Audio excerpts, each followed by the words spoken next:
Everyone, thank you for joining us. Welcome to Starting a Business in Silicon Valley. I am Josh Borger of the law firm Berliner Cohen.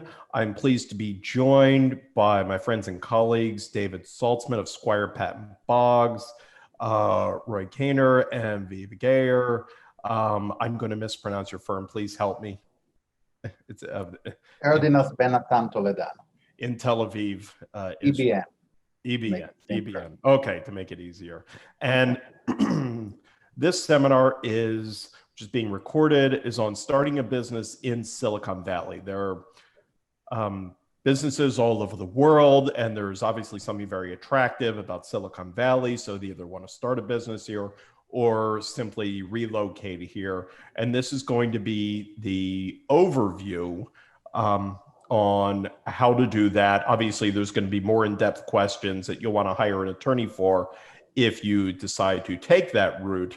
But this is the overview of things that you do need to consider if that is your goal. And with that, I'm going to hand this over to Roy, I believe, or was it Viva? I'm sorry. It's Roy. Just thank you. Just wanted to present our firm and the high-tech activity to those of you who did not work closely with us. And first of all, it's a pleasure to speak with you all, and thank you for attending. So just a few words on our firm. firmErdinast Ben Nathan Toledano, EBN again, is a full-service law firm and one of Israel's most active firms in the high-tech, both the high-tech and the M&A fields. And the high-tech department is comprised of about 30 partners and associates, one of the biggest in Israel, and advise emerging startup companies, mature and global companies, and well-known investors, both VCs, corporate ventures, private equity funds, and angel investors, both in Israel and outside of Israel. A big portion of our work is cross-border transactions, and many of us studied in universities in the US and worked in leading law firms in the US, gaining a rich international experience. We advise our clients throughout the various stages of development, from the early stage, even sometimes before inception, and at any stage and growth. And we advise them in raising funds, in their commercial activities, in protection of their IP, licensing and technology agreement, and the like. As I said, we work with founders even before inception, and the discussions in this webinar often arise in such discussions. So I'm sure it will be very interesting for you to hear. We provide end-to-end services to our clients in a wide range of industries, including automotive, IT, cyber, AI, fintech, life science, and the like. And finally, on the M&A front, we are very active. We're representing both acquirers and target companies, both in Israel and abroad. And to note few transactions that we did in recent years, just to that you'll have the feel. We represented NSO in its exit to Francisco Partners, and then to Novalpina in what was considered to be the biggest management buyout in Israeli history. We represented Walmart in its first acquisition in Israel, Argus in its sales to Continental, Hellman and Friedman in its $1.2 billion acquisition of Checkmarks, and many other transactions. So after this short presentation, I'm happy to hand the discussion to David. Thank you. Thank you, Roy. It's nice to meet you all. I'm David Saltzman. I'm a partner in the corporate department at Squire Patton Boggs. We are a worldwide law firm with 47 offices in 20 different countries. We are a one-stop shop for businesses. With respect to any corporate needs, starting up, corporate finance, mergers and acquisitions, labor and employment, intellectual property, patents and licensing, and whatnot, we try to assist our clients, including high net worth individuals, with everything. But we're not here to talk about that. We're here to talk about starting a business in Silicon Valley. And of course, the first question that comes up is, when you want to start a business in Silicon Valley, what form of entity are you going to take?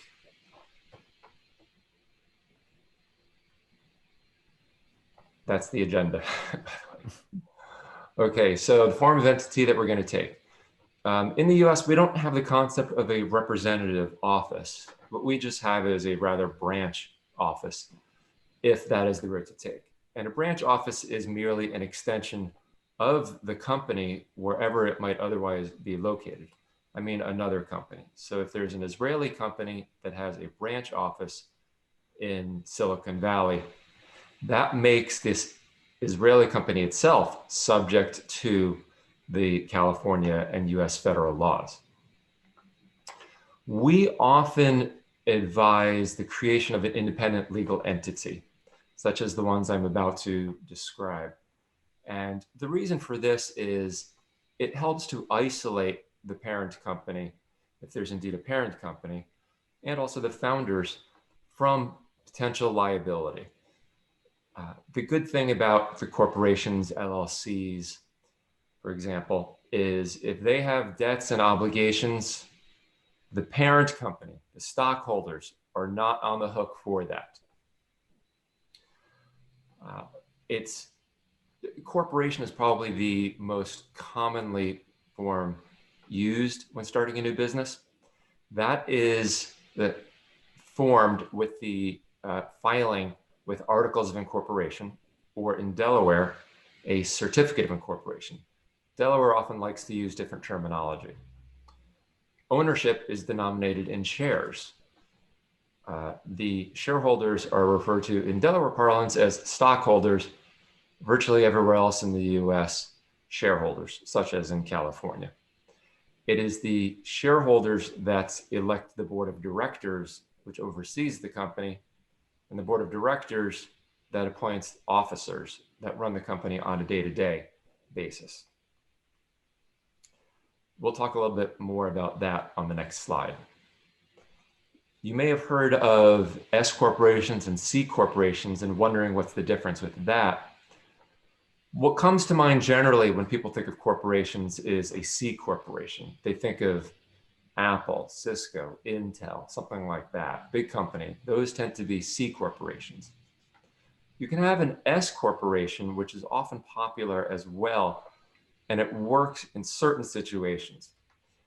The S corporation, the main benefit of that is it provides tax benefits. It is a tax pass-through entity.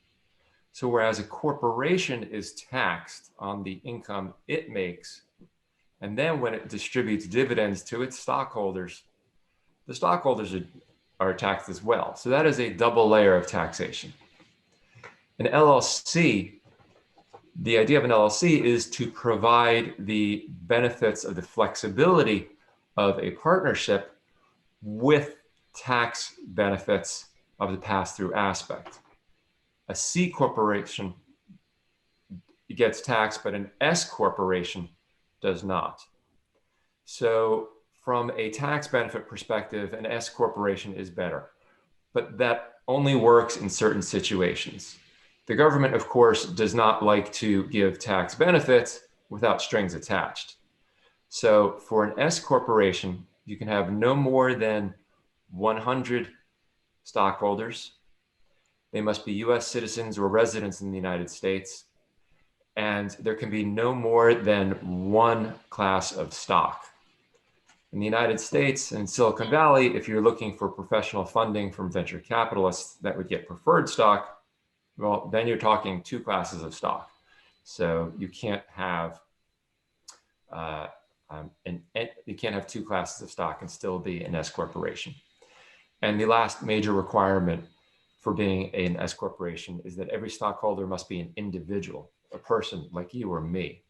An entity, such as a venture capital fund, would destroy the criteria for meeting an S corporation. So that's why many corporations starting in Silicon Valley, knowing that they're immediately going to start looking for professional investors, angels, seed investors, venture capitalists, just go ahead and start with a C corporation. Now, as I mentioned, a limited liability company, an LLC, which is a relatively recent phenomenon. Corporations have been around for a couple hundred years. LLCs have been around for only a few decades. And LLCs are intended to provide the benefits and flexibility of a partnership while providing the limited liability that a corporation provides. So an LLC, as I mentioned, has flexibility.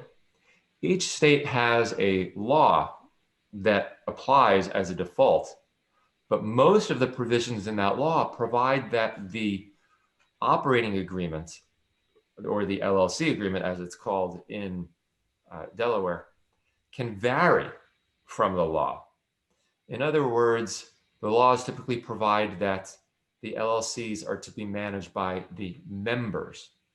The owners of an LLC are referred to as members, whereas they're stockholders for a corporation. However, the LLC could decide that rather than be managed by members, because there can be a lot of them, it's best to be managed by a single manager or a board of managers. There's flexibility there, whereas you don't have the same flexibility with a corporation. Corporation must have a board of directors. LLC, you get to choose how it's managed. And it has the tax pass-through benefits. So again, unlike a C corporation, it's not taxed. The profits that it makes are taxed only at the owner level. So you've got the benefits of certain partnership aspects there. An LLC is formed by the filing of articles of organization, or in Delaware, which again likes to have different terminology, a certificate of formation. And the LLC is internally governed by an operating agreement, or under Delaware law, called an LLC agreement. And I like to refer to it as a stock purchase agreement and operating agreement and, bylaws all rolled up into one, and provides how the LLC will be governed, either by members, by a single manager, by a board of managers, and it can have additional provisions that the members may want. It can have baked into that LLC agreement or operating agreement rights of first offer in case the LLC is going to issue more equity, which is typically denominated as either membership interests in percentages or as units representing the membership interests. So you can have additional provisions as to how the voting is going to happen, whether there's going to be a right of first offer, if there are new issuances of equity, and rights of first refusal, for example, if a member is looking to transfer his or her or its equity.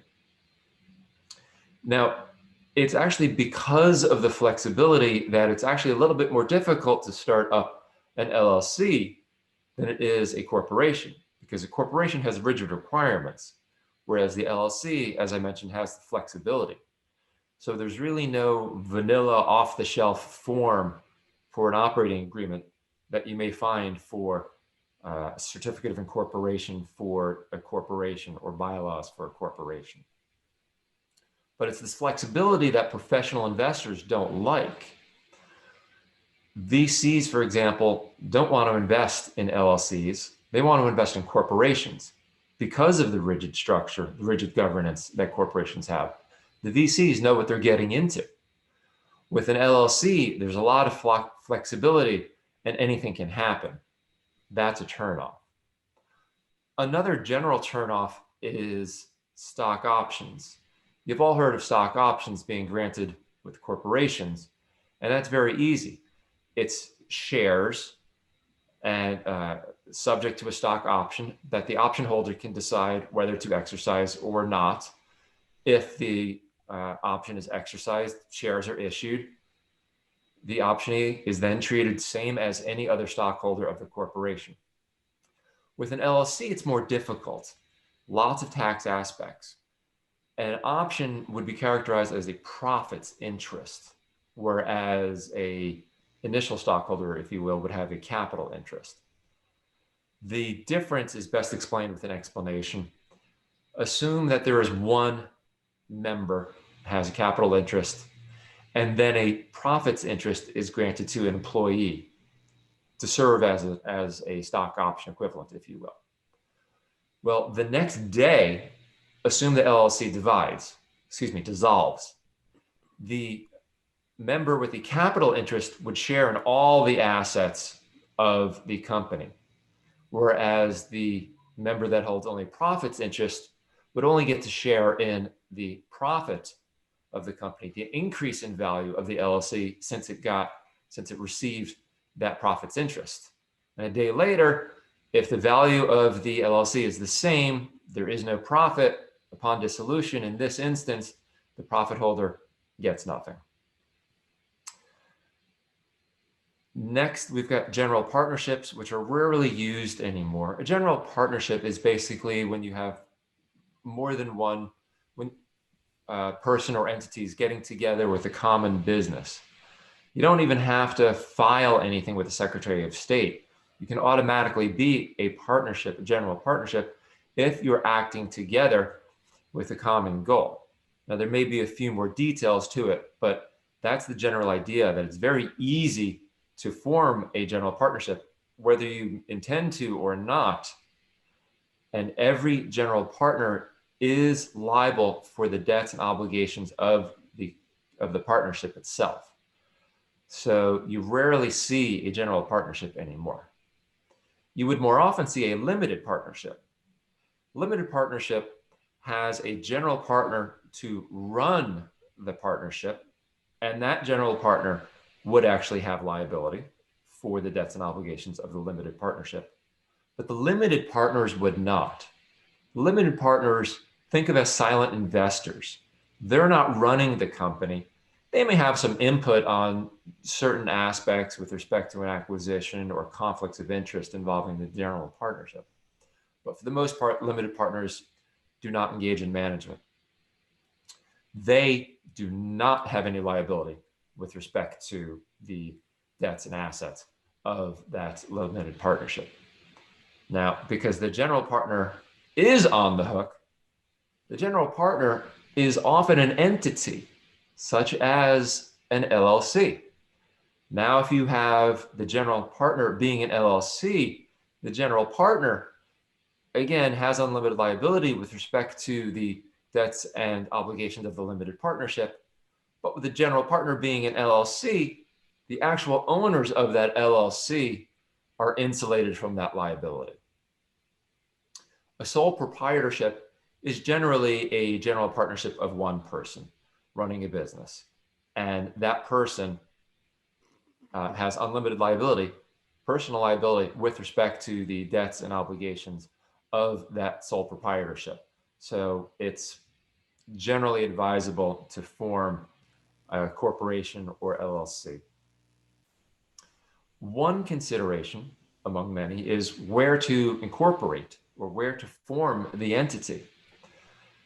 If there are many investors, Delaware may be the best place to be. I'm sure virtually everyone on this webinar has heard of Delaware corporations, Delaware being a very popular place to incorporate. And that's because it's very friendly to management.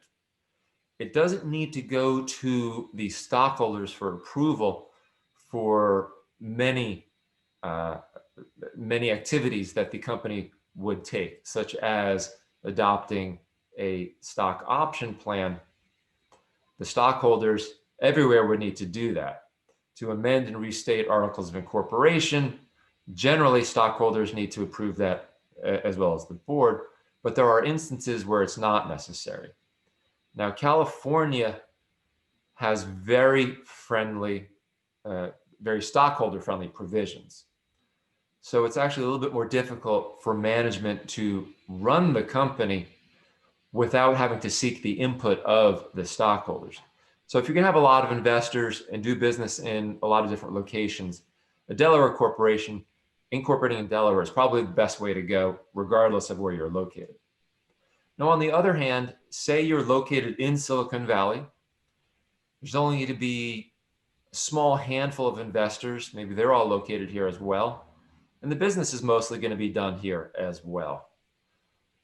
That means essentially you don't need the benefits that a Delaware corporation would provide, and forming as a California corporation should be fine, maybe advisable.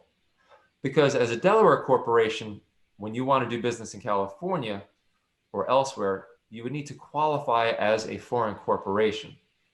That means that the Delaware corporation would be directly subject to California laws in certain respects.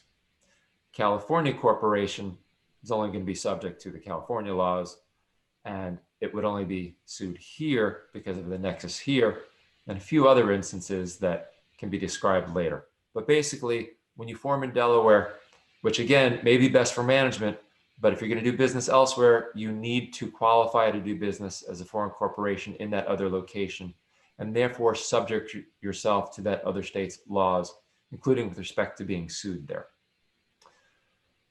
Business licenses and permits.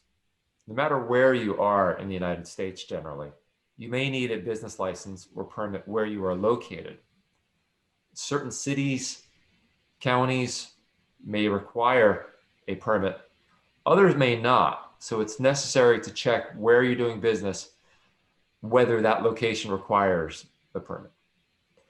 Now, I mentioned earlier that the stockholders of a corporation have limited liability, meaning they are not responsible for the debts and obligations of the company.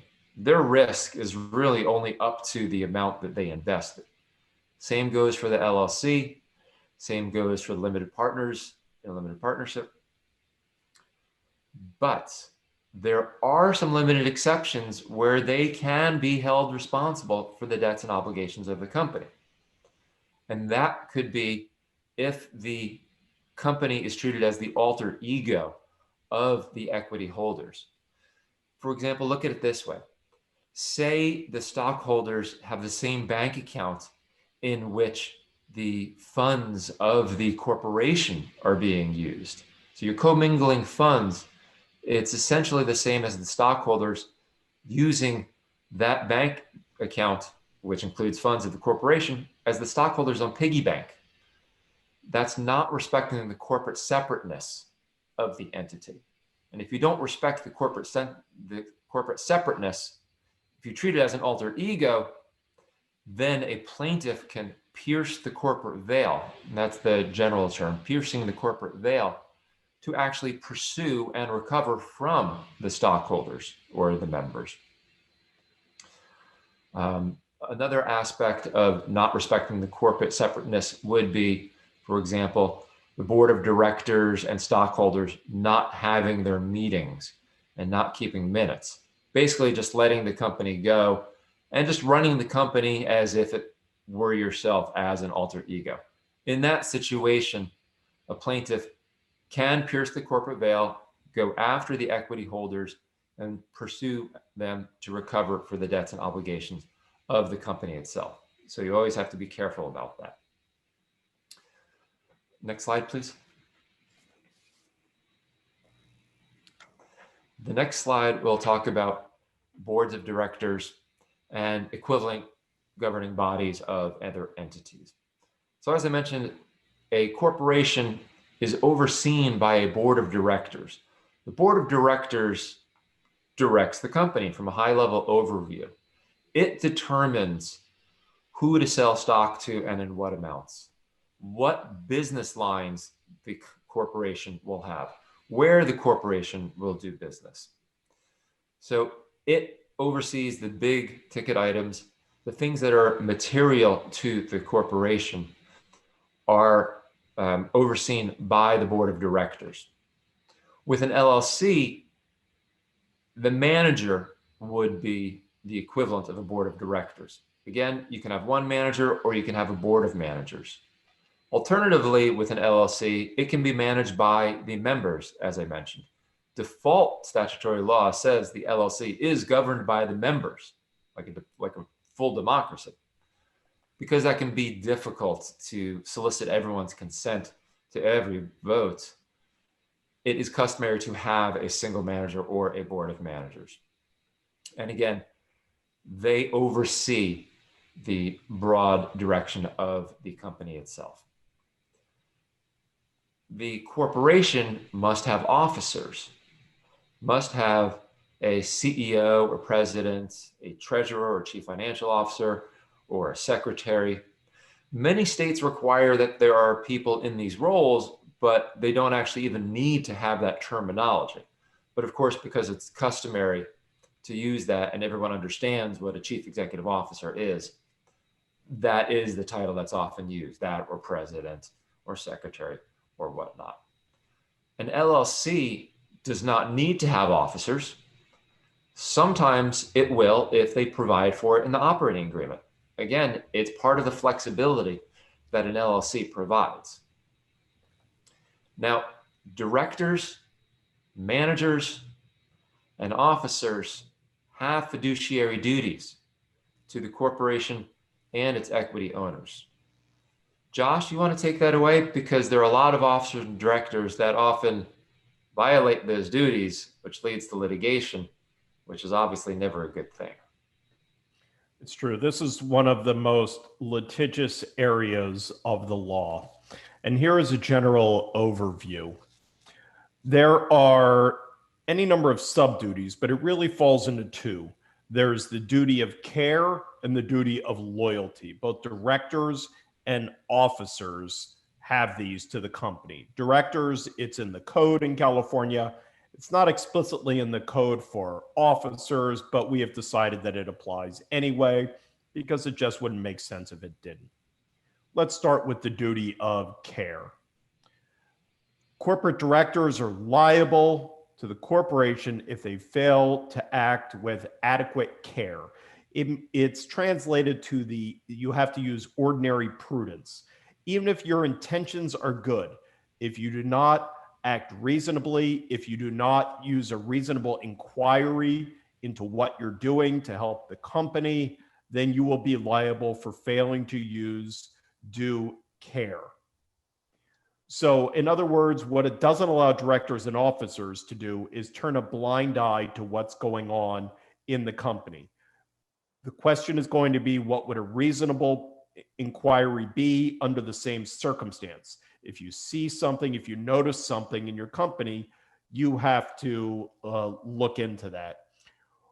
One of the things you've probably heard of under these circumstances is called the business judgment rule. We understand that directors and officers are in difficult situations, and it's very easy afterwards to decide that any one of us would have done something differently. So we give them deference under the law, which is called the business judgment, that if they acted in good faith, if they looked into it, if they didn't,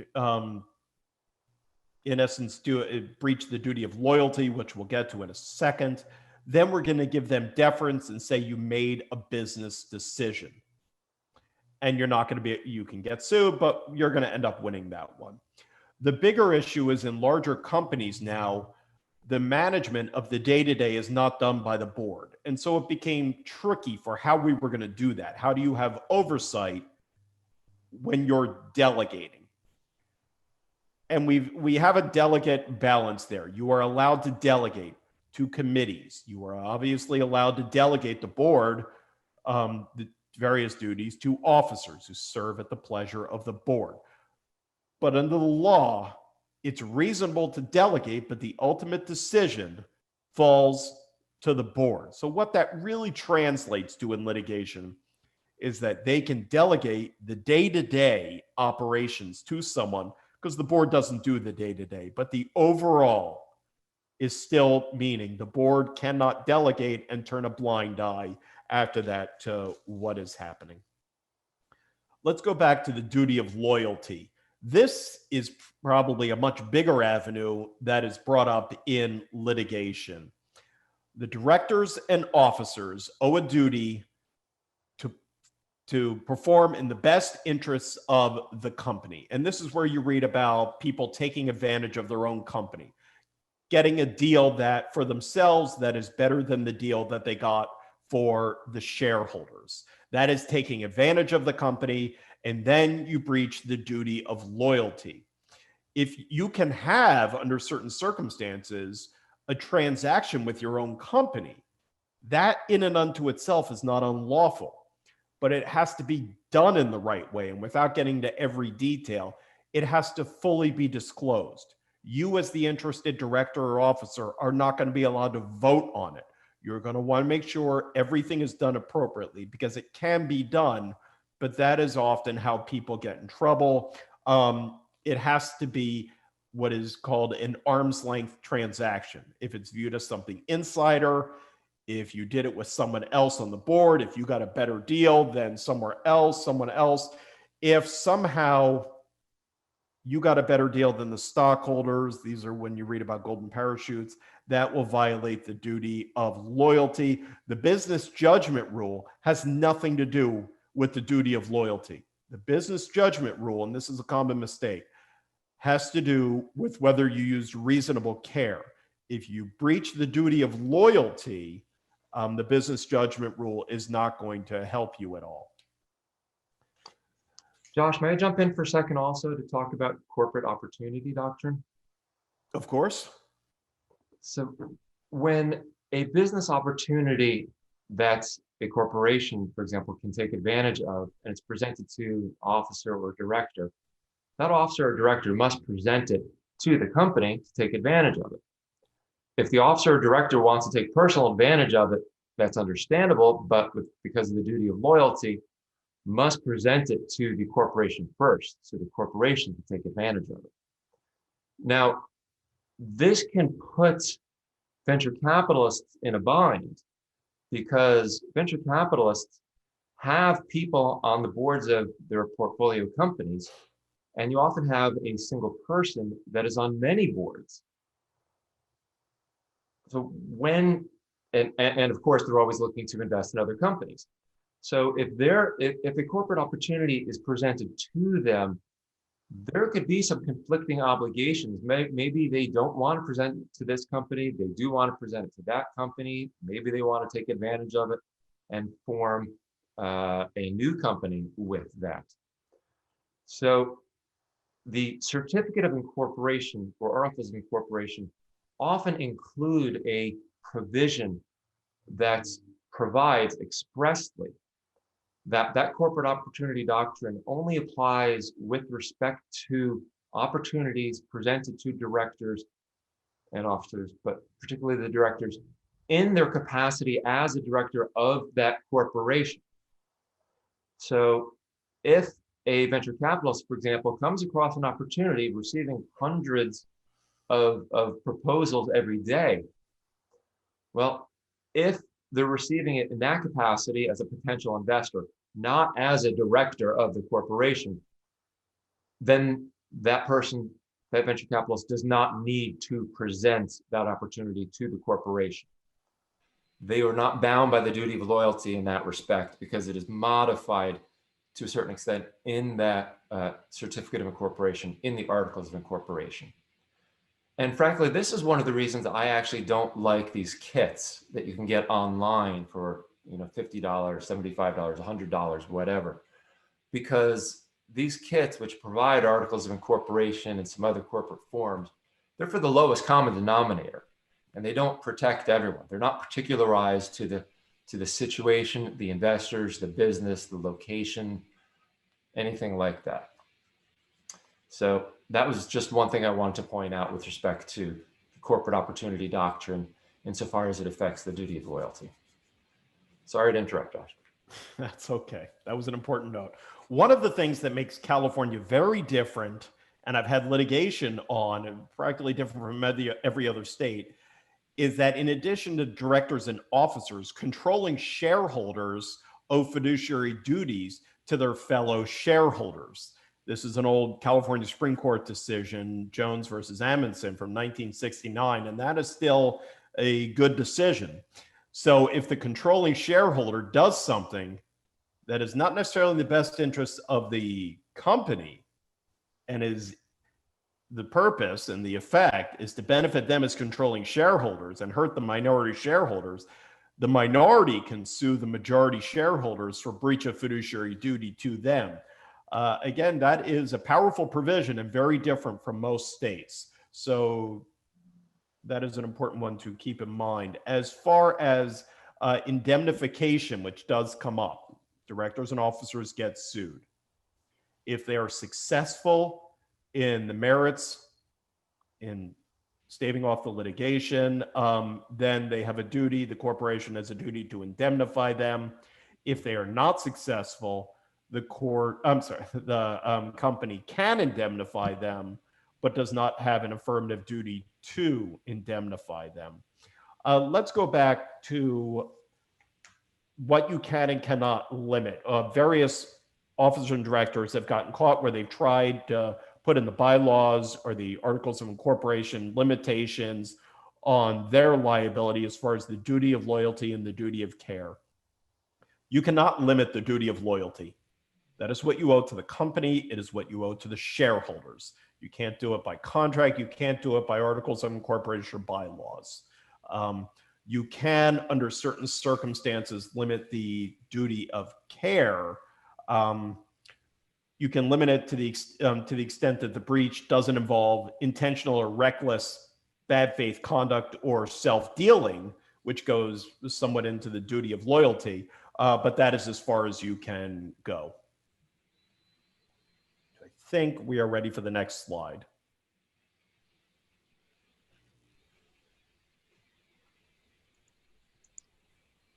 Hi, everybody, and thank you for joining us today. I'm Viva, partner at the high-tech department of EBN.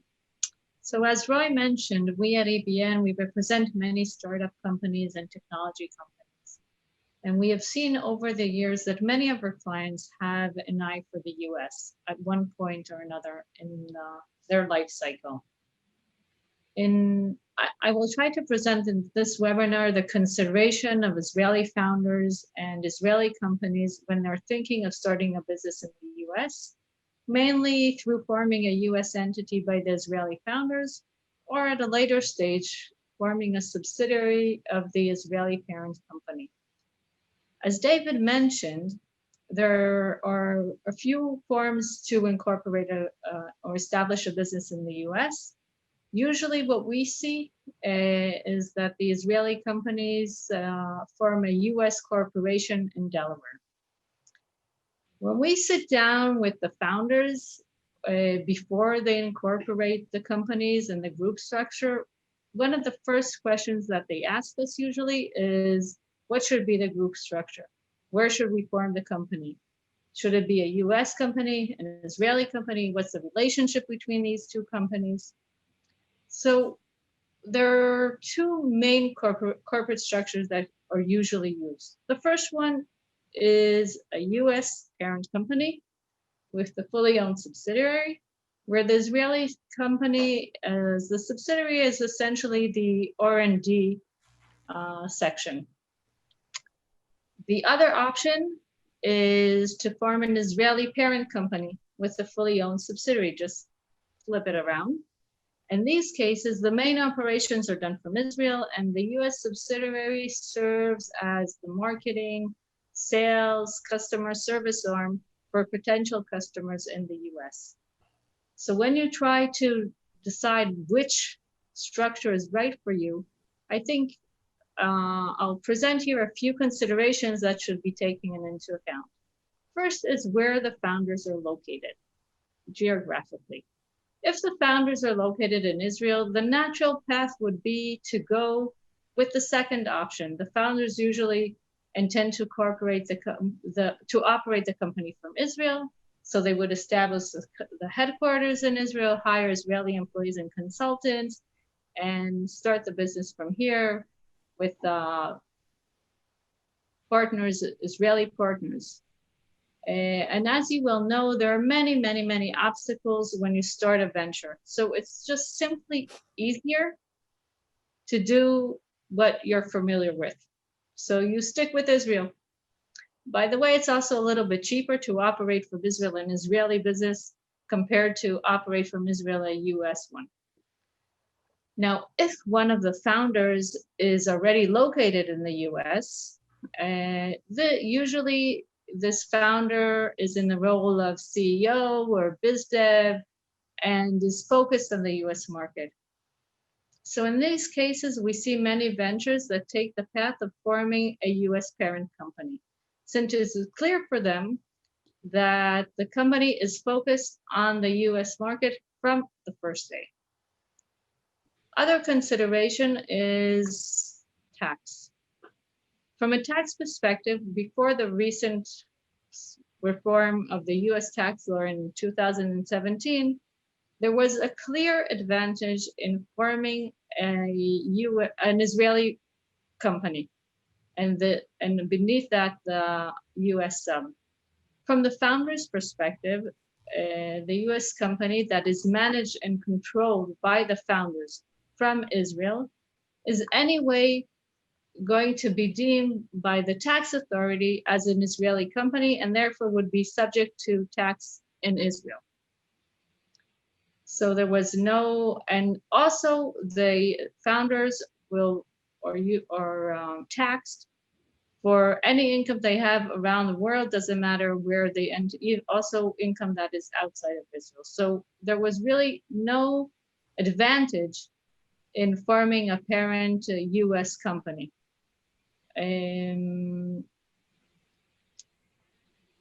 One thing that should be noted in the during the Trump administration reform, there was a significant reduction in US corporate tax rate from 35 to 20%, which in Israel, the corporate tax rate is roughly 23%. So before the reform, it was obvious that in order to reduce taxes, it just made much more sense to form a company in Israel. But since the difference in the percentages has become not as significant, then we have seen more companies forming in the US as a parent company. Now that we have, we still, we'll see what Biden has in his thoughts about taxes, and I understand that he is considering in raising the taxes, so maybe we'll see back a shift to forming more Israeli entities as the parent company. Startups need to put a lot of thought in who are the potential investors in the company. If the founders' network is mainly Israeli VCs and angel investors, then they would tend to form an Israeli company. However, if the investors are more US based, then this should be taken into consideration when we determine the correct structure. Israel is well established as startup nation, and the economy becoming more and more global. We see, and we work with many US investors, including VC funds, that invest in Israeli-based companies. They are used to it, they're familiar with it, they have really no problem with it. However, we should not disregard the natural, I would say, preference of the US investors to invest in US-based companies. People like to invest in what they know. From a US investor's perspective, if he invests in a US company, then he knows the documents, he already has his lawyers lined up. He doesn't need to go and get Israeli counsel. He doesn't need to understand why there are things that are different in Israeli companies than in the US companies. It just makes the investment process easier. So it really, I mean, if the majority of the investors are US based and they have less experience in investing in Israeli companies, maybe that should also, most definitely should be taken into consideration. Another factor is the market factor.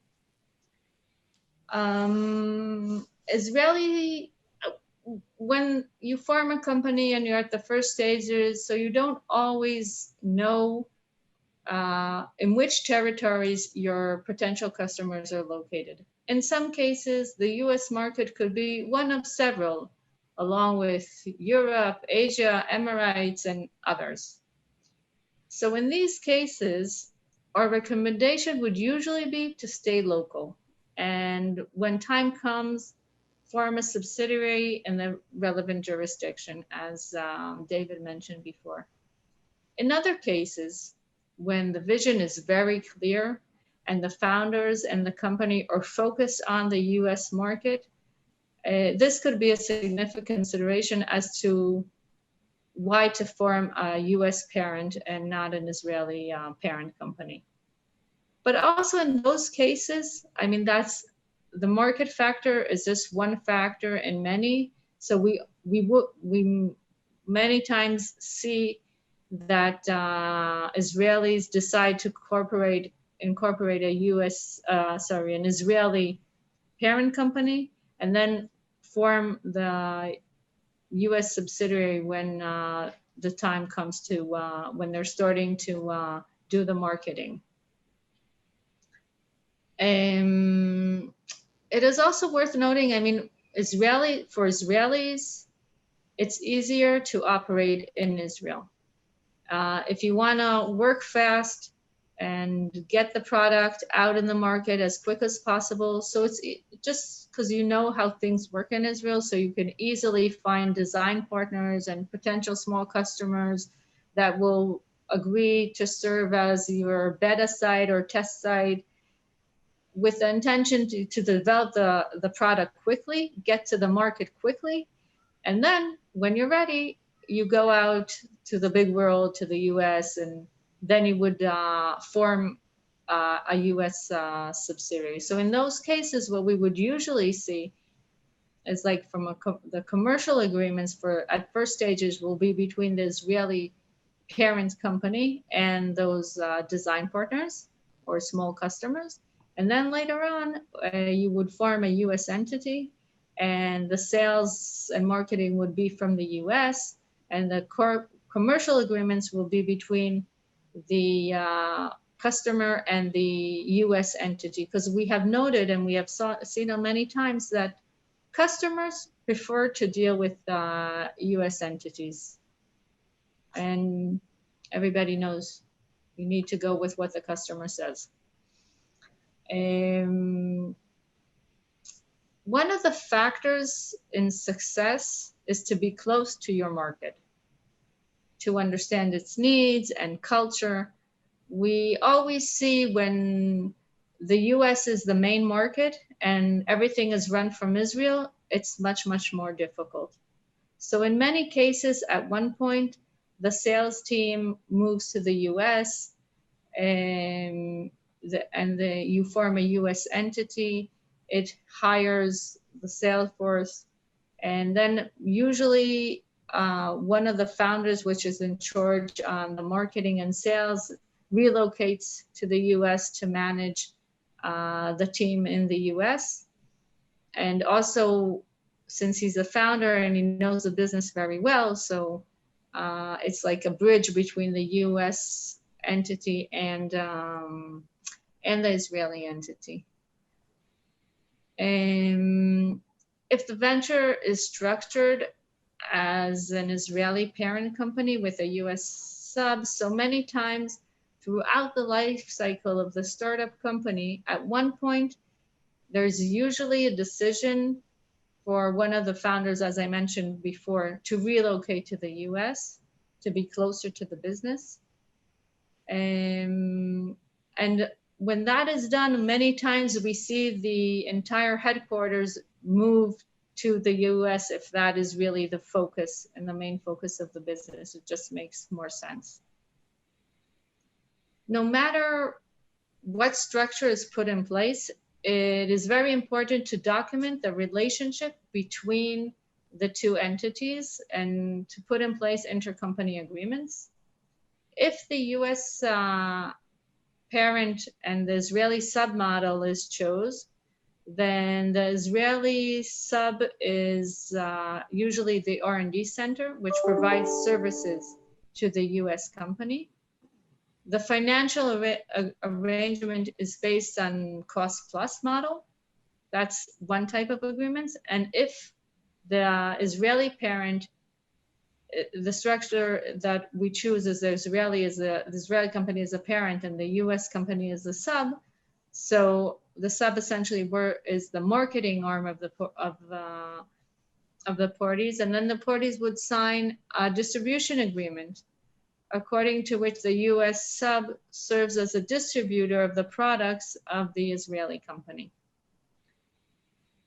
So as you can see, there are a few considerations that should be taken into account, and there's no right and wrong, and things evolve over time. But it is important to think about this when you choose the structure and to find the best fit, and obviously consult with the relevant professionals before making any decision. So that's a little bit about our considerations when we talk with Israeli founders, and I'm handing it over back to Josh. I'm trying to move to the next slide. So I kind of talked about both of them. I forgot to tell you guys too. That's All okay. right. So I think I'm going to talk about litigation in the United States. Options for pay arrangements with the attorneys. You, depending on the lawsuit, may find someone who's willing to do it on a contingency. Contingency means, and depending on the state, but in California, your lawyer would, if you prevail and if you get an amount of money, would get roughly 1/3. Depending on the case, it can go up to 40%. Anything beyond that is going to be deemed unconscionable and probably not enforceable. You can structure even that in any number of ways. You can have all the costs in the litigation come out first. You can, and then whatever's left over is essentially the equivalent of pure profit. And then that gets split up. You can have the cost come out of the attorney's side. You can have the cost come out of the client's side. These are various arrangements. A lot of people will do a certain percentage, a lower percentage, if they can settle a case pre-litigation. If it goes into litigation, a little higher, since the attorney's taking more of a risk. And if it goes to trial, a little higher. And that way, if it's only, let's say 25%, if you can settle it beforehand, that's a benefit to the client, because the client, if you settle it then, you don't have to give the attorney 33 or 40%. In a good economy, you're going to find less attorneys right now in Silicon Valley, very few that want to do a contingency arrangement. You also have to have a pretty strong upside. If it's not a potential for a large settlement or a verdict that you can collect, there's just you're going to have to sell the attorney on that. You're not going to find many who want to do that unless you can show all of that. In which case you are going to pay for costs and you're going to pay hourly. The different ways of keeping your bill at a reasonable rate, I can tell you, is, for example, in my firm, I will say to people, look, for certain work, I'm going to have a paralegal do it because they bill out at a lower rate. I'm going to have an associate do certain work because they bill it at a lower rate than me. And I'm going to do a lot of the monitoring or bigger items because that is the way we're going to move your case to keep the bill reasonable. So there are ways to get the most bang for your buck, even if you're paying hourly. Those are all things you're going to want to talk with your lawyer about ahead of time. The basic process of a lawsuit is that you're going to first file the complaint in court, and then you will serve it on the defendant, who gets to file an answer, and then the ball is running. What happens in the beginning, oftentimes in business litigation, though, is you have a problem right then you need the court to address. With COVID, you're not going to get a trial date for years on end, and someone is, for example, using your trade secret. So you can run to the court immediately and ask for a temporary order that, for example, the person who has misappropriated, who has stolen your trade secret, cannot use it, effective immediately. And then the court will make a final determination as to whether you were right or wrong at the end of the litigation. You may have to post a bond because you took money out of somebody's pocket, the court is going to say. And if it turns out you're wrong, you have to make sure you compensate them for having been wrong. But we are basically, think about it like a boxing ring, going to say until the end of this, everyone is going to go to their corner Stop doing whatever everyone is claiming the other one is doing until the judge or the jury can make a final determination. And we're just going to make sure that the equities are there, no matter whether I rule in the judge or the jury rules in the plaintiff's favor or the defendant's favor. You're going to want to talk to your lawyer about that, whether it's worth moving for an injunction. Certain other things, these are all preliminary remedies. If you have an interest in real property, you can file what's called and record a lis pendens that secures your interest until the end of the lawsuit. So if somebody tries to transfer property that you claim you have an interest in, the transfer will be subject to your interest because you've recorded that lis pendens. Again, there are ways that you can structure, that you can help to maintain the status quo of what you claim is your right, even though you will not see the trial for a couple years. After that, you will engage in the discovery process. Everyone is going to exchange all the documents that are relevant to each one's claims and defenses. You're going to have to answer a litany of questions in writing. Then you're going to have the depositions. In California, we have a limit for how many hours it's going to go, but it's really going to come down to 1 day, maximum of 1 day, one time. You're going to have to answer a litany of questions that are then, if you deviate at trial, going to be put under your nose, and you're going to ask whether you lied at your deposition or whether you're lying in front of the jury right now, which I'm sure you can imagine, as I just phrased it, is a very pleasant experience. You will then, depending on your case, have expert witnesses that you have to retain. If you're valuing property, you're going to have an expert to value that property. Anything that you as a layman cannot do. Typically, damages are calculated by a damages expert, an economist. Some people use CPAs. I prefer an economist to a CPA. If you are claiming lost profit as a result of somebody's actions, you have to prove a history of profit. Otherwise, everyone gets up there and says, I had $1 billion idea, you stole it, I want my billion. We do have a theory that you don't have to get down to the precise nickel, because if someone committed a wrong, we don't want them to say you don't get to recover because you couldn't value your damage down to the penny. But you do have to have a reasonable basis for how you got to your figure. And if you have no history of profit, claiming you lost profit is going to be an uphill battle. You will then have to decide, depending on the case, if you go to trial, whether you want a judge or a jury. Some cases you don't have the right to a jury, but you will then want to discuss with your lawyer whether you think it's better, you have a better chance to go in front of a judge or a jury to make the final fact determination. There's various factors there. A lot of it does come down to likability. The lawyer's got to be very open and honest about your likability and the other side's likability, because it is a naive statement to say, well, popularity is going to factor in. It's not 100%, but we are human, and you can see the look on a jury, and popularity does factor in. So these are all decisions. If then after the judgment, you can discuss if you need to go to the Court of Appeal, what your chances are. You want to do as much as you can, hopefully be successful at the trial level.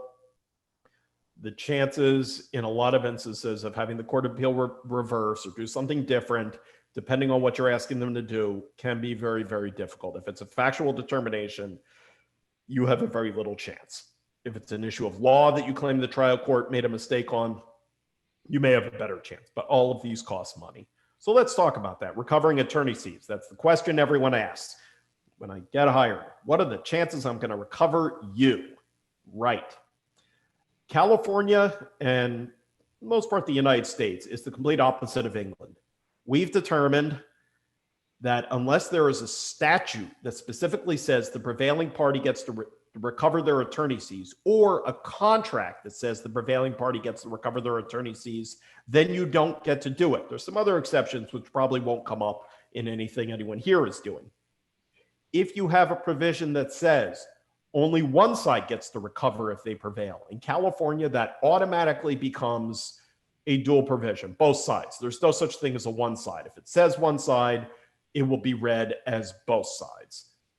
That's true in contract, not in a statute. In a statute, you can have one side recover, but in a contract that says only one side, then both sides do get to recover if they prevail.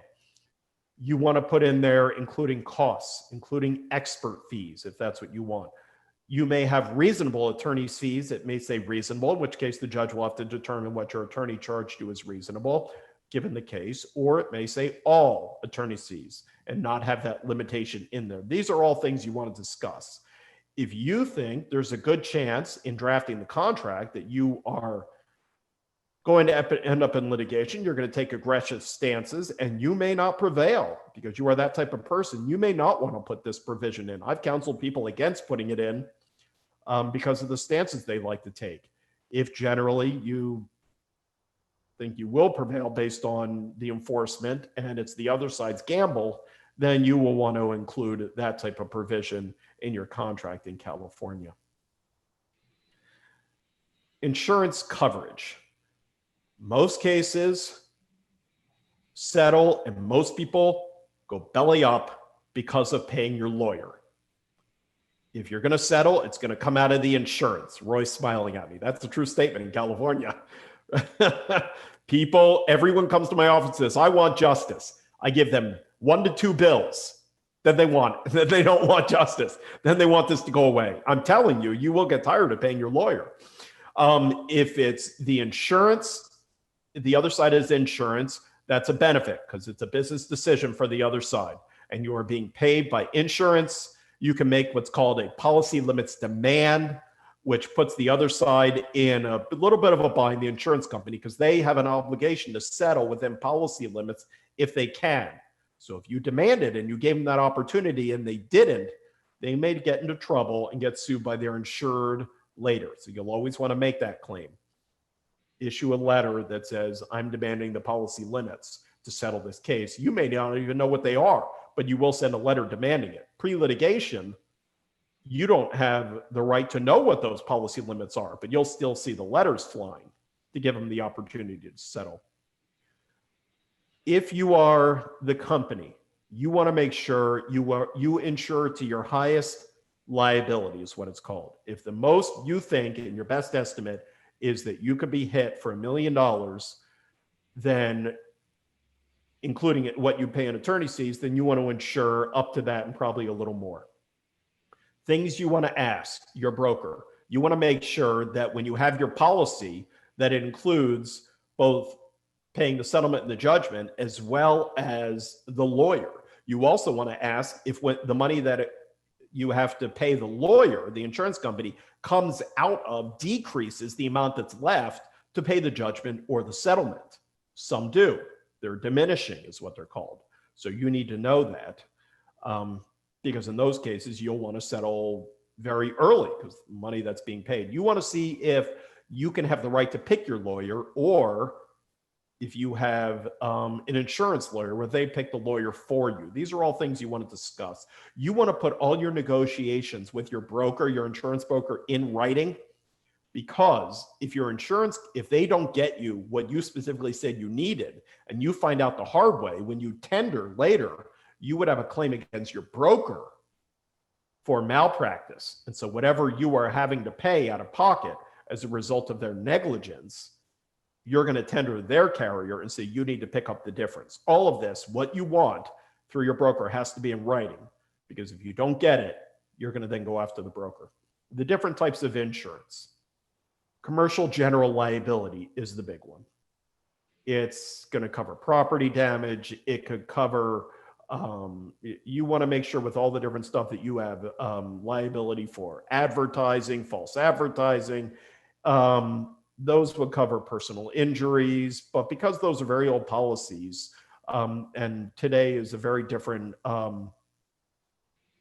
situation, you need to explain what you are doing in detail and to make sure your broker is getting you the explicit policy you need to cover your loss. I'll give you an example. Property policies. California, we have beautiful weather, but we make odd decisions. So there are decisions that someone who thought they were insuring against, for a trade secret, the loss of data on a disk, found out the hard way that the disk itself was covered as property. The data was not. Now, if you ask them in the beginning, they were not trying to cover a few dollars for a disk. They thought they were covering the data from which their company was based on. But the court said later, no, what you were covering was the hard physical computer or physical disk, not the data itself. So you will want to explain to your broker exactly, precisely what you are seeking to cover to ensure they get you the right thing. Directors and officers have different coverages. It's D&O liability in California. You will want to make sure that your directors and officers, who will likely have their own lawyers if they get sued due to potential conflicts, if somebody sues the company and the directors and officers, also have their own coverage. Errors and omissions is another type that covers professionals. It'll cover lawyers, it'll cover doctors. Depending on your situation, you'll want to ask whether you need separate errors and omissions. And it's important that you get the right policy so that depending on what happens, it is covered. Let's go to mediation and arbitration. California courts love mediation and arbitration, and if you have a provision, they want to send you there. Reason being, you're not in court. Courts are busy in California. We're backed up, especially with COVID. And if they can send you somewhere else, they will. That may be crass, but that is a true statement. So mediation is your chance to settle the case. The mediator cannot force anyone to do anything. It is all confidential. You can make admissions. It cannot get repeated in court if it doesn't settle. The judge is not allowed to know anything that happened in mediation. If a lawyer brings it up, they will get into a lot of trouble. I don't care what the admission is. You cannot get sued as a lawyer because of something that happened in mediation. This California Supreme Court has gone as far as possible saying everything there is confidential because we want people to be open and honest and try to settle it. So you will be there with your lawyer. The other side will be.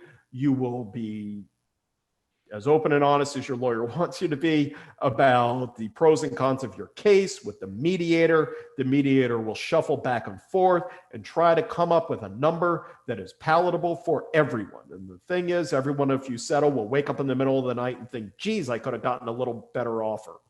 And that's how you know it was a successful mediation, because nobody's going to leave completely happy. Otherwise, you roll the dice and take your chances and hopefully prevail at trial. You're going to think, I got a pretty good deal. Maybe I could have gotten a better deal, but I don't know. And that's how you know you settled at the right number.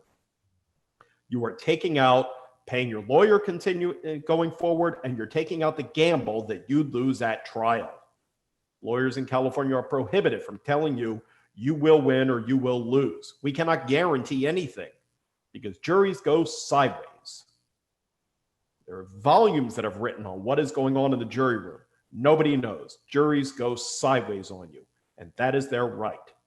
So mediation takes that out. Arbitration is a little different. You will get probably a retired judge or a lawyer who's been doing it for a very long time, and they will essentially serve as the judge. You will not have a jury. You'll be in a conference room somewhere, and it will be like a judge that you pay for. So, and that will come down with your award, it's called, the equivalent of the judgment. The courts will not overrule that. Very limited circumstances. For the most part, it's going to be upheld. The benefits of that, especially now with COVID, is the courts are backed up and your hearings are forever and a day away. It's going to be quick. You're paying for their time. You're going to get to the end if you want a lot quicker. You will get orders throughout the case a lot faster. The downside is you're going to have to pay for that. You are paying for this person's time. Sometimes the provision may say one side is paying or the other side is paying, but a retired judge in California can easily go for $700 an hour. The ticker tape goes up pretty quickly. Let me move to the next slide. Intellectual property. I think David is going to talk about patents and copyrights, and I'm going to address trademarks and trade secrets. That's right. Thank you, Josh. Patents, I'm sure everyone's heard of patents, very big thing in the United States. Patent is essentially a right to give the right holder the ability to exclude others from using an invention.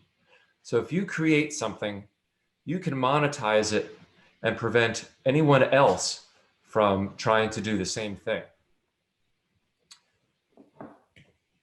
There are three types of patents: a design patent, utility patent, and a plant patent.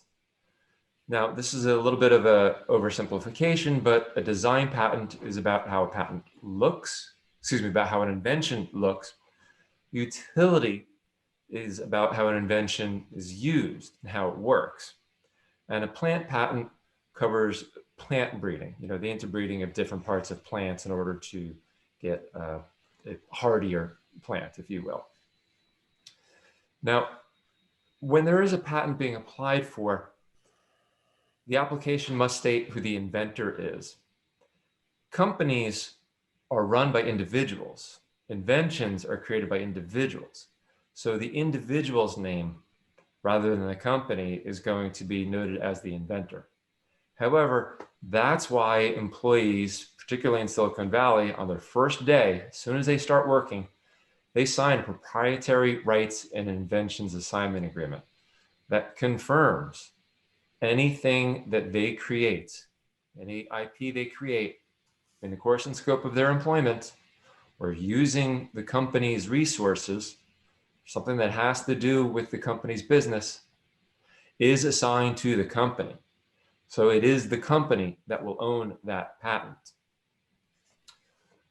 Now, there are a few requirements to what can be patented. The invention has to be what? There has to have utility to the invention. It has to be useful. There must be novelty in it. It must be something new. You can't just copy something that someone already did. It's got to be the novelty. It's got to be non-obvious.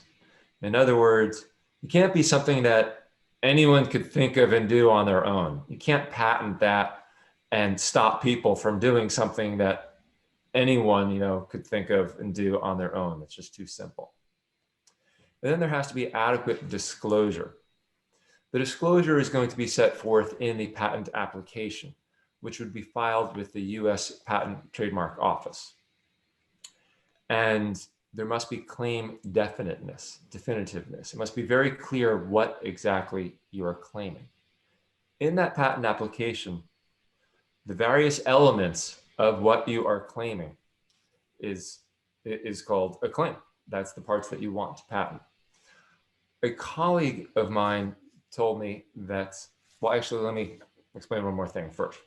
And that is the fact that in Silicon Valley, at least, venture capitalists, and I believe elsewhere, want or prefer at least a startup that they're investing in to have IP in addition to customer revenue. But it's important to have intellectual property in order to ensure that the company will be able to run a business based on this IP and exclude others from using it. Now, the process starts with filing an application. And the application has to, again, have specific details, description of the invention that would enable someone who's practiced and skilled in the art of what's being described in order to actually practice that invention. And as I was saying, the individual elements of the invention should be in that patent application, and they're referred to as claims. Now that's submitted to the US Patent and Trademark Office, the USPTO, where a patent examiner will take a look at it and make sure that it meets the requirements, that it is, there is novelty to it, that it's not obvious, that it hasn't already been patented or the subject of other claims. A patent prosecution colleague told me that if a patent examiner accepts all the claims in your application, you did not ask for enough claims. The idea is to be as broad as possible, claim as many things as you reasonably can. Patent examiner will reject some of them, but hopefully you can get as many as possible. And you will have an opportunity to respond to the patent examiner and hopefully get the patent examiner to change his or her mind with respect to certain claims. After 18 months, the application is published and therefore made public. After the patent is issued, fingers crossed, it's generally good for a period of 20 years from the filing date, or at least the non-provisional filing date. Copyrights are another type of IP. And what this does is it gives certain rights, a bundle of rights, to the author of an original work, a literary work, song, movie, software. Has to be an original piece of authorship. And with the copyright, that allows the copyright holder to reproduce the work, to prepare derivative copies of it, to distribute it, to let others in public see it, i.e. to monetize it. There are 3 requirements to have a copyright. One is it must be original. It's got to be original piece of work. You know, you can't come up with Stairway to Heaven by Led Zeppelin, you know, same music, same lyrics, and try to copyright that. It's already been done. The copyrighted work must be creative. There's got to be some creativity shown in it. That's generally pretty easy to demonstrate. And last, the copyright must be fixed to a tangible medium. So in other words, if you've written a story, a book, a novel, a poem, whatever, and you put that little C copyright in there, that's fixing it to the tangible medium of that work. The purpose of a copyright, similar to patents and other parts of IP, is to let you control the IP and able to monetize it, show the public, let the public use it. They would have to pay for it. You know, you want to monetize it. They have to license it, you know, or buy certain aspects from you. But because of the protection you are afforded by the copyright, you're encouraged to go ahead and do that and let the public benefit from the copyrighted work. And this is actually set forth in the US Constitution. The idea is to promote the progress of science and useful arts while still protecting the rights of ownership of the creator. The term of the copyright can vary depending on particularities, but in general, it's good for the life of the author and 70 years, whereas a patent is, as I mentioned, generally 20 years. Now, copyrights vest automatically. If you, again, write your own story and put it on the internet, you're self-published, you can put your own little C there, and it's yours. You do not need to register in order to own it. However, it is generally advisable to register because you get certain benefits as a result of the registration of the copyright that you otherwise would not get. One of those is you can bring an infringement action. You can sue someone else for saying they infringed your copyright, but you can only do that after you have filed an application. But after you have filed the application, you can sue that other third party for infringement, even if the infringement occurred before the registration of the copyright. A registered copyright also is evidence of validity.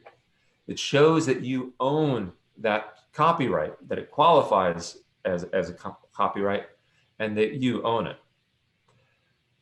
The copyright holder can also get statutory damages in a lawsuit against an infringer. As I mentioned, there must be registration done, but it can be difficult to prove what is your damage. If someone infringes on your copyright, it can be difficult to prove, you know, how much money you could have made or would have made if not for the infringement. But with a registered copyright, you are entitled to statutory damages. The statute determines that you are entitled to recover this amount of money, and you don't actually need to prove that it's a copyright. This also creates a public record, and that's helpful for other potential authors, if they're looking to create something, this will let them know, darn it, someone has already copyrighted this tune, or this design or something like that. So it provides a public record and puts others on notice. Just by virtue of putting others on notice, that is a disincentive to others to try and do the same thing that may even result in inadvertent infringement. So there are definitely benefits to registering. So if you're going to have a copyright, generally it's better to register. Josh, you want to go ahead and take away with respect to trademarks and service marks? Sure. Actually, I think I'm going to start with trade secrets. So trade secrets are, well, it's actually defined as information, including a formula or pattern, compilation, program, device, method, technique, or process that derives independent economic value from not generally being known. Let's unpack that. One of the common things you've probably seen, one of the common examples that happens in Silicon Valley is your customer list. Your customer list can be a trade secret. If you put in effort into creating this and you created this over years and figuring out which customers like what things and what quantity, and you have it in a spreadsheet so that you have details about that customer, that can be a trade secret versus no effort. You don't get to grab the phone book and open it up and say the M's are mine because I've called the M's. So let's unpack that. The secrecy, if it's if it's publicly available, whatever it is, we can all jump on the internet and see everything about it, then it's not a trade secret. It's not a secret by definition. So it has to be a secret, and it has to have independent economic value by virtue of its secrecy. Here's an example. My recipe for cookies is a secret. It's not a trade secret because it has no independent economic value because I burn them every time. They're god awful. So if people wanted that, if people were going to pay for that, if people did come to my office saying, I'll pay you $100 for one of your cookies, your secret cookies, then that can be a trade secret because that is a recipe, it is the equivalent of a formula. And by virtue of being a secret and everyone not knowing it and making it at home, it has economic value. The biggest one in the US that we think about is Coca-Cola. Coca-Cola is not patented. If you remember a few years ago, some Pepsi, or I think there were Coke employees who went to Pepsi and claimed they broke in and found out the formula, and Pepsi correctly sent them to reported to the authorities, and those people are now in jail because Coca-Cola is a trade secret. They have made great efforts to limit who could know it to the people who definitely need to know so that they can make it and the world does not know what it is. And as a result, people will keep buying it versus trying to make it. Coke is probably the best kept secret. So it has economic value by not being known. Now, it has to be reasonable efforts to maintain its security. What does that mean? Does that mean if one or two people know about it, then it's no longer a trade secret? No, it has to be reasonable efforts. So this is where you hear about confidentiality agreements. If you work there, that is the biggest one, that you'll sign a confidentiality agreement. It's on a need-to-know basis for who has access to this. As a company, you're going to the jury is going to be given a list of factors. And the more you can click off and say, we fall within it, the more the likely the jury's going to say it's a trade secret because you used efforts. You had employees sign an agreement, a non-disclosure agreement. Depending on it, you have it marked confidential in your office. You have it on a password protected database on a computer. You have it if it's not there in a separate room. You've limited access to who can have it. You've done everything you can to limit it and let people know, to the very people who are limited to having that knowledge, that it is a trade secret and it is your trade secret upon which your business has been formed. If an employee then takes the trade secret, which is unfortunately a common I don't want to say common, but it's a common thing as a litigator. You end up thinking nobody can do anything without violating the law. So in my realm, I end up thinking that nobody can work anywhere without walking out with the trade secret and giving it to the company. If that person does, they have what's called misappropriated. It's a tort. It's an intentional tort. The reason I say that is if you knew or should have known that it was a secret, and when you were leaving the company, you walked out with it, then you have violated trade secret laws. If you knew or should have known that the customer list was a secret, and you walked out with the customer list and formed a competing company and started using that trade secret customer list, then you have committed a wrong. You have violated trade secret laws. Your next employer, if you give it to them and they knew or should have known that it was your prior employer's trade secret, but they're in competition and they start using it, they have now acquired it and misused it, and they are liable. The reason I said it's an intentional tort is if your next employer, you give it to them, but they didn't know or have a reason to know that it was a trade secret, they may not be liable. You would be liable as the former employee if you did it. If this happens to your company, you're going to want to immediately file a lawsuit. And this is where we go back to what I was saying. You run to court, you ask for your order that says, I can't wait until the end of this lawsuit 3 years from now. I need you to issue an order now to prevent them from doing this, because by that point, my whole company is based on this trade secret. I'll be out of business. The court will hopefully issue that order. You will serve it on them along with the complaint. And then if they don't immediately stop using that trade secret, then they'll be in contempt of court. And so that is trade secret litigation. But again, one of the most common ones that you litigate quite a bit in Silicon Valley, or that I have, is the customer list.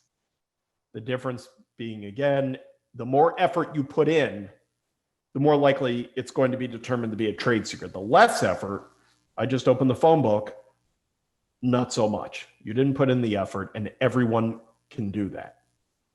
Let's go on to trademarks. Trademarks is a word, symbol, a name, or device, anything that's used to distinguish your product from other products. It's not functional. I can't trademark the sole on a shoe because shoes have soles. It's functional. But if I decide to put a certain design on it, Nike's little swivel thing, that's not functional. You don't need to have that on a sneaker. I can just have a pure white sneaker, but that defines when somebody sees that, they think it's a Nike or someone jumping through the air with a basketball. If you're old like me, you're going to recognize that's an Air Jordan. And anyone who then has somebody flying around on a sneaker or holding anything close to a basketball is going to get sued for trademark infringement because they're trying to pass off and get the goodwill of Air Jordans. Almost anything, if it's not functional, can be a trademark. And so there's also different words. You have trademarks, you have trade dress, which is the way the product itself, the packaging looks, how you dress up the product. Again, nothing functional. If it's just saying I've decided to trademark a box, things come in boxes, that's not going to work. But if it's an oddly shaped box or something that you want people to say, that very, very odd looking octagon means that it's my product, then that will likely be it because it's not functional. The odds are as an octagon, it's not going to be functional. So trademark rights. Let's assume you don't register with the Patent and Trademark Office to get your trademark. It's going to be based on seniority.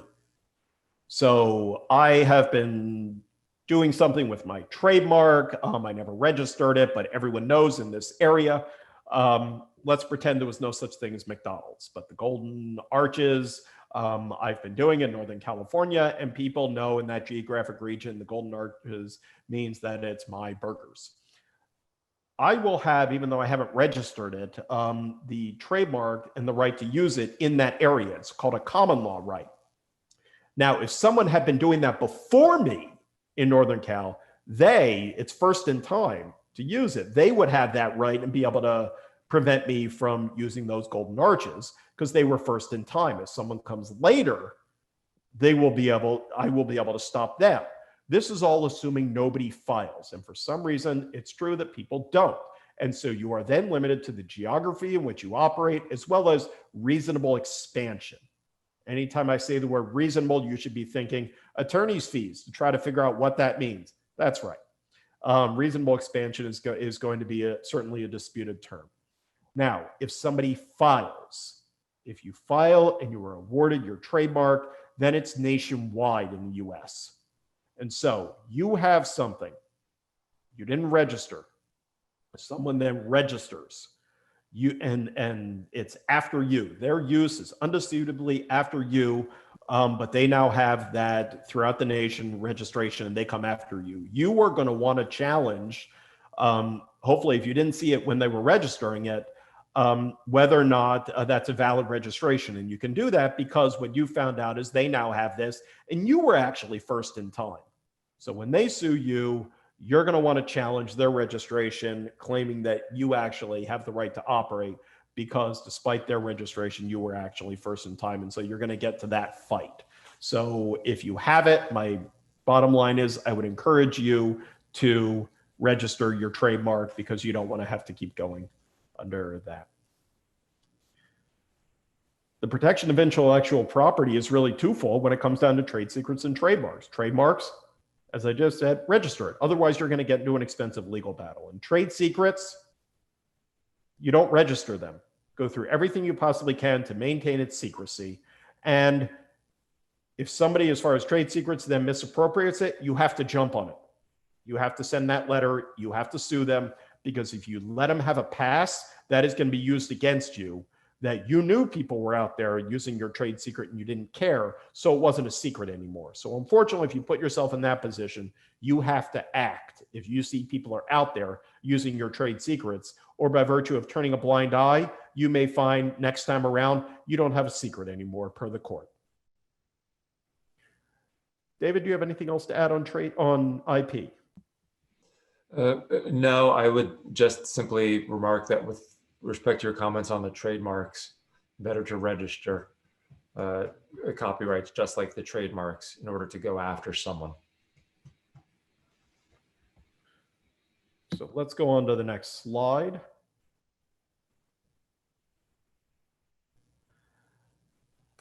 Let's go through all of these employment laws. One of the areas in this seminar is far too short because we could spend all day dealing with employee versus contractor in California. California has decided in a lot of back and forth that it is now, very recently, per the California Supreme Court and statutes, difficult to label someone an independent contractor. What people were doing is labeling everyone an independent contractor because by virtue of being independent, you didn't have to pay them a lot of benefits. It was cheaper to have someone be an independent contractor than someone being an employee. And so you would label them that in a contract. What the California Supreme Court decided was just because you labeled someone an independent contractor does not mean that they are. So if you label someone an independent contractor and it turns out they were actually, per this test, an employee, then you are going to end up paying all sorts of penalties because you were not giving them meal breaks they were entitled to, rest breaks they were entitled to, a whole litany of other rights that employees have in California, and you're going to get penalties for not doing all of that. If you are setting up a business, a branch in California, without spending all day on this, and given that this is changing and very new, and you'll find a lot of employment lawyers who based on the opinions and what's happening, we're still scratching their head. You need to sit down with someone and spend a lot of time deciding for each person, are they an employee? Are they in fact really an independent contractor? Because you do not want to get sued later and find out that you owe penalties that are going to put you out of business. It's my advice This to is you. very significant for startups because startups tend to label their personnel as contractors at first because the startups don't have any money to pay. So usually the founders and their initial personnel have historically been characterized as contractors. As Josh noted, that becomes very problematic now with the changes in California law. One other slight digression I would like to make is with respect to employees. employees must receive minimum wage, of course, as you know. Sometimes I've seen a group of founders, say 3 founders, they come in and they're willing to waive their salary, if you will. That is not actually legal. Now, as long as they remain friends, they can all make it up, there's no dispute, no one to complain, you could say no harm, no foul. But there have been occasions where say one of the 3 founders leaves under bad terms. That person can then turn around and actually sue the company for not having received the minimum wage. I've told many people setting up businesses, everything looks different on the way in than on the way out. On the way out is when you decide you have a lawsuit. So dot your I's and cross your T's on the way in. Beyond the employee contractor issue in California, there is going to be a presumption that if you have a contract for an indefinite period of time, that they are an at-will employee, which means you can fire them for any reason that isn't what we'll get to in a second, discrimination. If you have a contract, express or implied, if you led them down the line, you can implicitly agree on a contract. And people will look at all the emails to see whether you have agreed on this. You may, and whether explicitly or not, have a provision that says you can only terminate them for good cause. Hopefully the contract describes what that means, but if not, then you would have to litigate what that good cause means. Discrimination, another area that's filled with lawsuits in California. There are federal laws, there are state laws that deal in discrimination, and a lot of it depends on how many employees you have. Let me run through a list that even if someone is an at-will employee, you cannot discriminate. Here's a list of both federal and state, and we'll get to a little distinctions in a second. Military and veteran status, pregnancy, childbirth, breastfeeding, anything related to that, sexual orientation, age, 40 and over. At this point, when I do these seminars, I realize now I am officially old. That's what makes this seminar the most fun. I realize I'm ancient according to the law. Gender expression or gender identity, gender in general, sex, marital status, genetic information, medical condition, including HIV, AIDS, or cancer. Those do come up. Mental disability, physical disability, your ancestry, your religious creed, including any grooming practices you may have or religious dress that you may use, race, color, national origin, language restrictions. When you put it all together in California and federal law, it is very broad. So keep those things in mind and be accommodating. It includes discrimination against unpaid interns or apprentices in the selection, their treatment, or their termination. Paying someone at a wage that is less than someone else because of any of these categories is going to be heavily scrutinized, and you will probably lose that. California, these anti-discrimination laws apply to any employers who regularly employ 5 or more employees. Federal law generally applies to employees with 15 or more, employers with 15 or more employees, except for the Americans with Disabilities Act under the federal law, which is 20 or more employees. These situations arise when someone is blatantly discriminatory on their face, when you harass somebody because of any of these categories, when you fail to accommodate a reasonable accommodation that would allow them to do their job, and you fail to accommodate because of any of these categories. When, even though it's not on its face, but you treat people differently looking at all your employees. I was approached a long time ago where somebody said, well, they had a business where you had to work one day on the weekend, and they decided that day was Saturday. Someone there was an Orthodox Jew, and they wanted to work on Sunday, and it was actually surprisingly a law firm, and they said, no, Saturday's our day. That was a bad idea for that law firm. That was just textbook stupid. So surprisingly, sometimes even law firms do things that fall into that. Retaliation, if someone reports something and you retaliate against them, you pay them less, you fire them, you take some sort of action against them because they reported harassment due to any number of these categories, that's going to be illegal as well. And let's start talking about the competition. There is, again, a lot of litigation dealing with this, and a lot of it is not entirely clear, even in California to this day, because some of the laws changed. Generally, versus other states, California does not like contracts that prohibit people from working in the area in which they want to work. That is generally a true statement. That is not always a true statement, but there is a section of a code that is cited that we generally, that a contract that prevents people from engaging in a profession, a trade, or a business is often void. There are exceptions. Let's go into that. Non-solicitation of clients. So you are leaving your business and you have a contract that says you cannot solicit the clients of the business when you form a competing business. This is an area that people bring lawsuits for all the time. You have a right to engage in fair competition in California. So if you want to set up your business and you want to call these former clients, you have the right to do that. And the contract saying you can't is going to be void.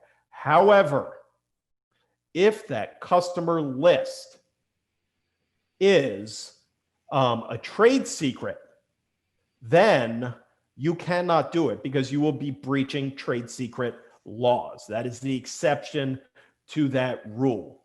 If it's a trade secret, you can announce that you're leaving and announce that you are starting a business or starting a new job. You cannot affirmatively ask them to come with you, but you can announce that you're leaving. If one of these people, these customers, reach out to you at your new job and ask to hire you, you can engage in the conversation at that point without violating trade secret laws. They sought you out, but you cannot seek them out if the customer list is a trade secret. Non-solicitation of employees. Some contracts have in there that if you leave, you cannot solicit your former employees, in essence, trying to take the best of the best from the company and form a competing company. The validity of that provision is right now questionable in California. You have a good argument on both sides. The case dealing with the clients, there are some cases saying that that may or may not apply to solicitation of former employees. The rule used to be that you could solicit former employees. Then there was a case that came down that was factually different dealing with clients. And the dispute is whether that implies broadly to former employees. So the answer is, we don't know. Someone will be the test case. It's unfortunate when somebody has to be the test case. It's very expensive to be that test case. So if you want to be conservative, don't be the test case. If you want to try, you could be that person. There are cases going both ways on that. Someday somebody will help us all out and go to the California Supreme Court, and that person will be very helpful to the rest of us after they spend a lot of money on lawyers. Non-competition agreements are permissible for if you're working at the company. You absolutely can have a provision saying somebody cannot, while working for you, have a side business that competes with the company. If you're an officer, that breaches fiduciary duties.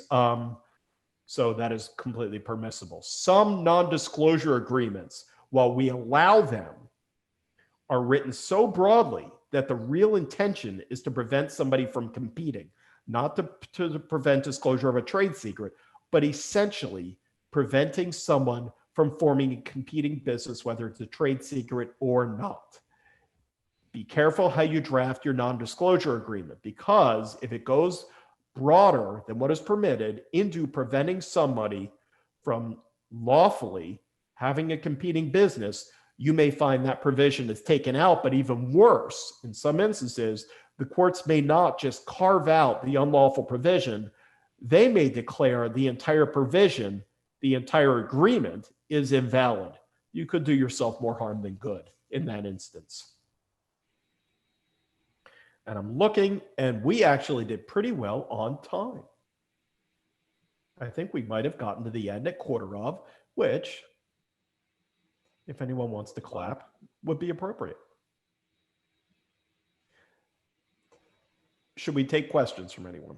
Well, don't forget, we have one more slide. We do have one more slide. Let me try. I apologize. You're right. No worries. So we've covered a lot of topics during the last hour, 45 minutes or so. We couldn't get in all the points that we would have liked to have made.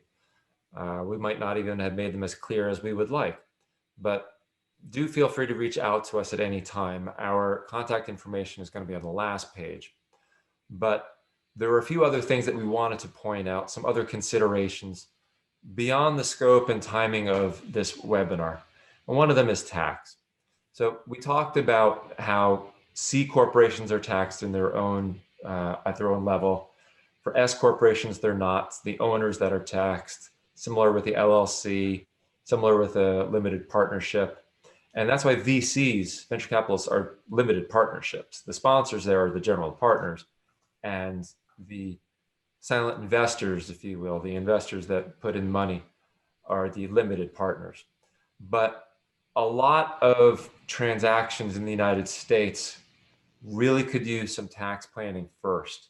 For example, mergers and acquisitions, depending on the type of consideration that's going back and forth, it may be a taxable event to the stockholders. It might not. If the receiving stockholders of the company that's being acquired receive 40% of the stock of the acquiring company, then I think generally you can keep the same basis, which is better for the stockholders. Then, of course, there are transfer pricing issues and a whole lot of other stuff. So tax often determines the structure of a transaction. Immigration. There's been a lot of talk in immigration in the last 4 years. Thankfully, we still are receiving a lot of immigrants. Many Fortune 500 companies are formed by people in the United States who came from outside the United States. Many people in the tech company are from outside the United States. So they need visas. There are many different kinds of visas. There's a B1 visa, it has a term of 1 year, an L1 visa, which is for executives of a company coming into the United States. There are E visas, E1, E2, EB5. These are visas given to people that have ownership interests in a company in the United States. And of course, there's the H1B visa, which most people have heard about, that are given to people with specialized knowledge or specialized occupation. Just because one applies for a visa does not mean that they'll get it. You know, the H1B visa is notorious for being a lottery, and you kind of have to cross your fingers and hope that your clients or you looking for the visa will actually receive that H1B. And then lastly, CFIUS. CFIUS is extremely complicated. It stands for Committee of Foreign Investment in the United States. And the reasoning behind it all is to protect national security concerns of the United States. So if there is a non-US company that is going to be gaining control or access to critical technologies, then a CFIUS application will have to be filed to receive approval from the government. Or if it is an investment or acquisition by a non-US government, then that will have to be looked at as well. That also includes companies that have critical infrastructure or involved in critical infrastructure of the US, or sensitive personal data. Again, the US being very concerned about national security concerns, and that's the whole purpose of CFIUS. Now, in case you're thinking, oh, well, what if we have a US subsidiary that does all the investments or the acquisitions in the US? Well, CFIUS looks at the ultimate parent company.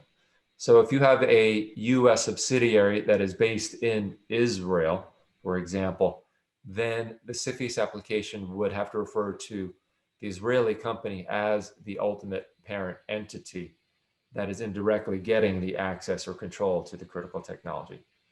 There's a lot more to it. This was an oversimplification, but hopefully it helps spot the issues.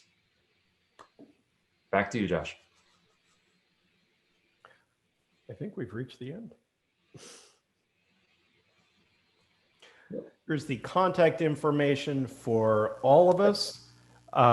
If anyone has any questions, please reach out to any of us. I'm sure we're all happy to talk about any number of these issues. And I wish everyone well in setting up their company. And does anyone else have anything they would like to add? Thank you for attending. Thank you for attending.